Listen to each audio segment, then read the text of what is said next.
All right, Charles Curran here, and here we go again.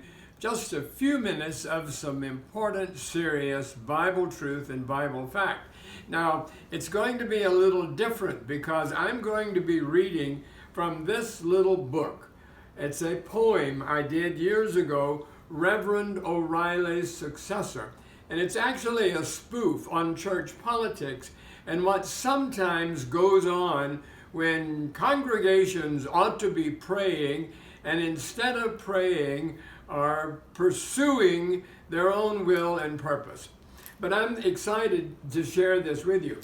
I have a wonderful Christian friend, Ann Diamond, who did the art for this little book, Reverend O'Reilly's Successor. And I'm excited about it because Ann is Jewish, born in Paris, studied at Europe's leading art schools. I baptized her and her husband Bill years ago, and Bill is now with the Lord. But you need to know about Ann's amazing Jewish family who were living in Vienna, Austria when the Second World War began. Ann's mother was the stage and costume director for the historic Vienna Opera House. This was her role when Hitler invaded Austria. The Nazis captured many of Ann's family, thousands of other Jews, you're aware of all that I'm sure, and sent them to death camps. Ann's mother barely escaped to Switzerland, hid her Jewish identity, and when the war ended, lived in the south of France. I had the privilege to meet her. She died recently at 100 years old. I tell you that history as I'm very grateful to know Ann and her talented family. Sadly, in watching by video, it's impossible for you to see and appreciate the art Ann prepared for the book. Even so, I want you to hear the poem. And if you would like a copy of the poem, you may have it. It's free.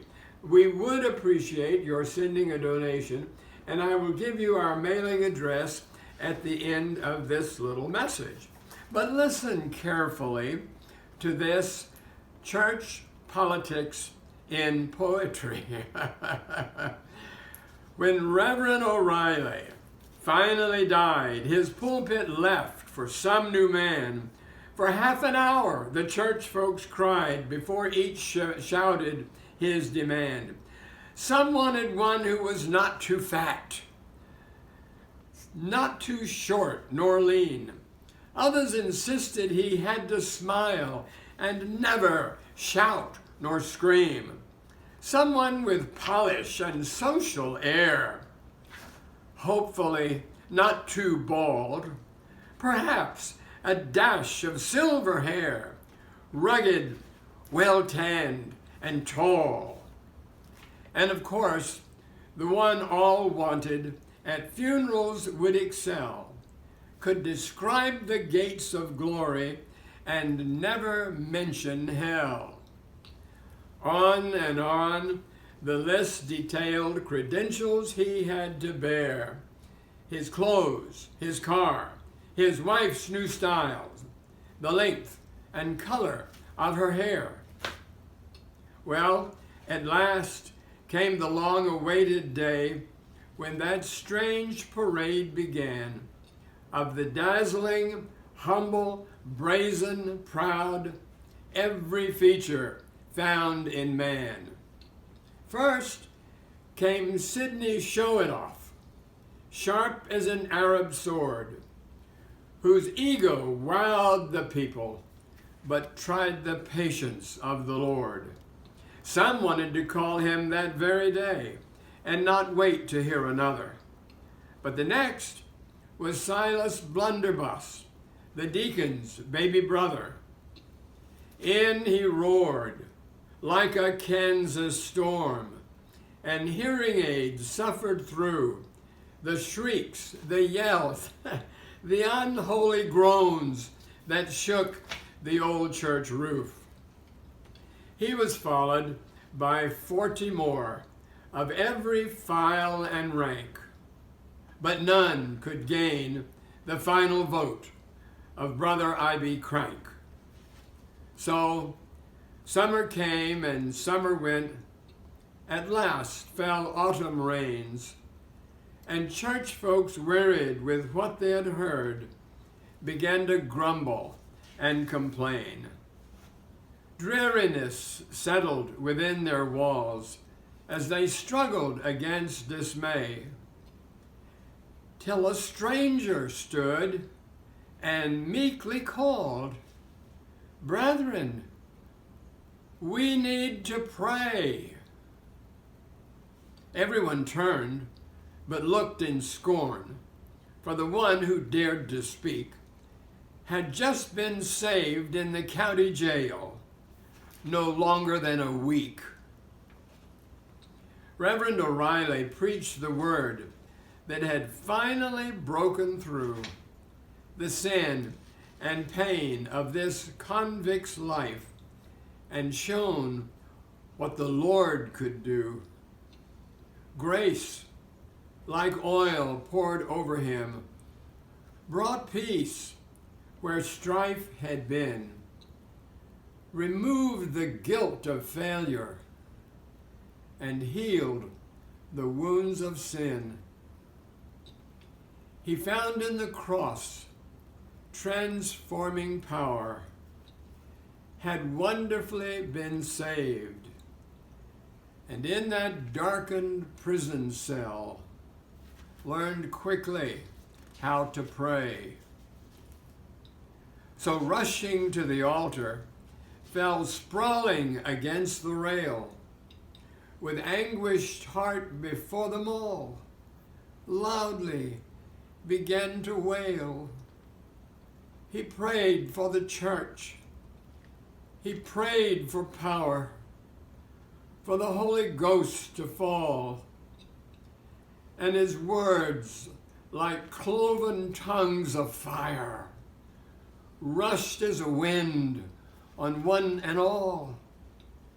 Sister Morgan let out a shout like she had never done before, and Brother Jones, who tried to leave, fell sprawling at the door. The wealthy miser in the crowd threw his wallet against the wall, confessed his sin of greediness, and promised God his all. No one missed the Spirit's power when he fell on the church that day, stripping them of their phoniness and teaching them how to pray. Amazing changes quickly came to the old church on the hill when God sent a brand new instrument to teach old folks his will. He didn't have polish and social air, and a bike was all he owned. But his preaching came like a lava flow that melted hearts of stone. The end of the story is they got their man that day, and revival swept the county's length because the church learned how to pray. People came from far and wide. Glory filled the town. Bars closed. Drunks got saved. Everything bad shut down. You ask me why it happened? I can tell you without delay. The greatest need the old church had was to learn again to pray. God's problem ain't with sinners who must be born anew, but old-time deadwood Christians need to learn what the Lord can do. When he rouses them from slumber with a gong of heaven's bell and sends a spirit-filled preacher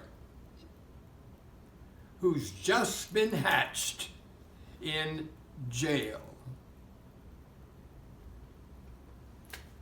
Listen to it, churches. Wake up.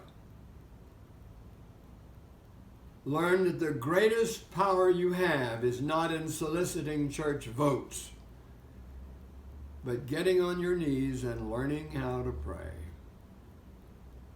If you'd like a copy of the poem, we can send it to you. It will take a little while. We're currently out of stock, but with that, just send us a contribution, anything you would like, and that goes to Charles Curran Ministries, Post Office Box 800, Boynton Beach, Florida, 33425. All right? God bless you. Love you big. Bye.